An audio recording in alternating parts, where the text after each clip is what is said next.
Joseph Campbell once said, "The cave you fear to enter holds the treasure that you seek." Why did he say that?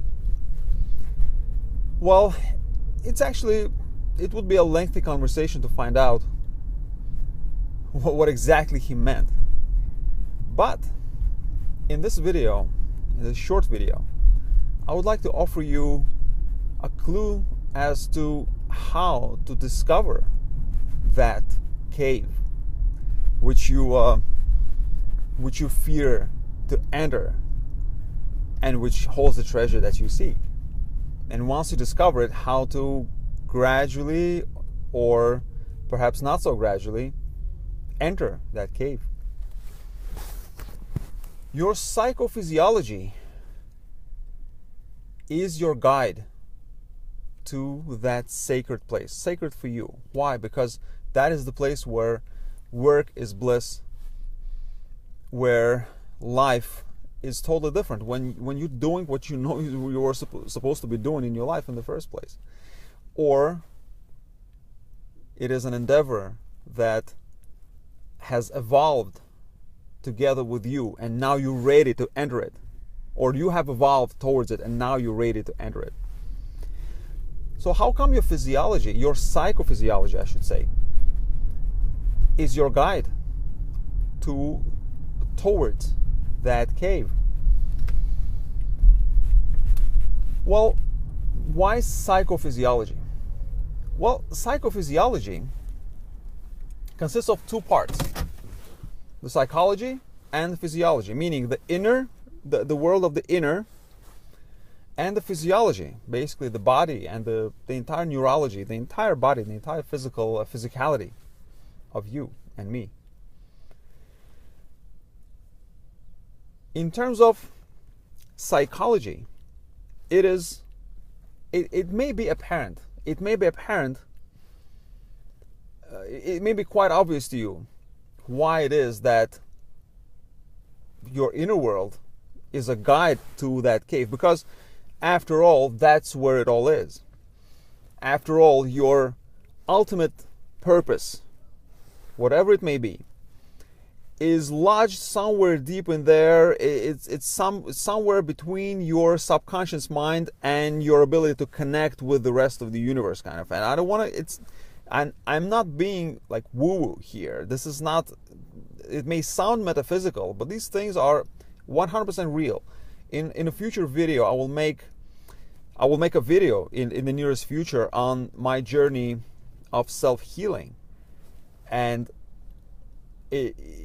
in the journey it becomes pretty apparent that there's something outside of ourselves and even our minds that we can tap into. There's some kind of infinite intelligence, that intelligence that Napoleon Hill talks about, for example, in his book Think and Grow Rich. And of course there are many different kind of leaders and guides and people on the forefronts of working with consciousness. They realize the existence of this next plane, this some kind of universal intelligence. So again, psychophysiology. So in terms of psychology, there's a whole host of things that can be done to tap deeper and deeper into yourself. Meditation is one of them, but that's not the only thing. But what I would really like to touch upon here in this video is how this concept, entering the cave that holds the treasure that you seek, how it relates to the way your body talks to you. Now, a lot of people are burnt out, for example, suffer from burnout and many other not many other, but accompanying issues. They could be anxious, depressed, panic attacks. A whole host of things can be happening to your body and to your nervous system. How is your body, how is your physiology a guide to that cave that you should be, that they should be guiding you, and that you are supposedly fearing to enter, and that holds the treasure that you seek? Well, when you experience negative symptoms, when you experience symptoms that begin to torture you, things like insomnia, any kind of sleep problems, digestive issues, being nervous, being curt with people, being impatient with people, being anxious, being somewhat depressed, even having panic attacks. This is your body telling you that you're not supposed to be doing something that you're doing. You're doing something that you're not supposed to be doing. You're doing it more intensely than you need to. Okay, so you could be doing the wrong thing the wrong way. You could even be doing the right thing. Maybe you are in the right field, or you're doing the right kind of work, but you're going about it completely in a wrong way. You're stressing yourself out because you simply don't know exactly. You haven't learned how to really work that thing. But that's pretty rare.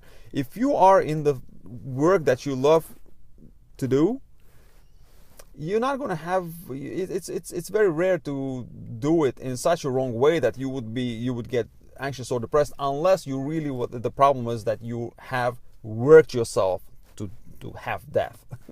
Okay, because you're not a workhorse, and we as human beings, we're not workhorses. We were not meant just keep going. Therefore, your psychophysiology is your guide to that is actually your guide to bliss, because it tells you the first time you have that panic attack, that's your signal right there. That's your signal to stop, to pause, and really to take a look around. What it is that you're doing? Why are you doing it? What's going on?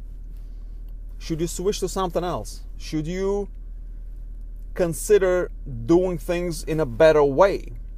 Or perhaps in your business, maybe you should start delegating and start focusing on doing only the things that you really enjoy doing in your business.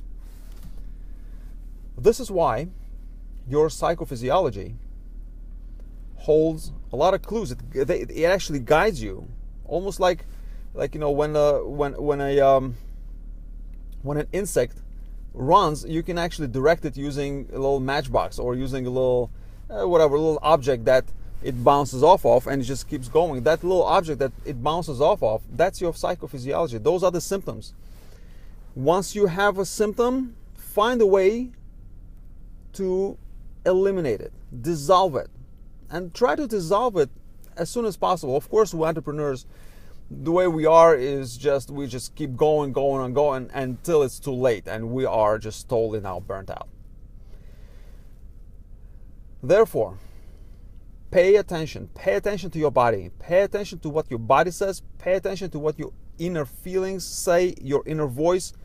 Pay attention to your psychophysiology, because it holds clues to that cave that holds the treasure that you seek.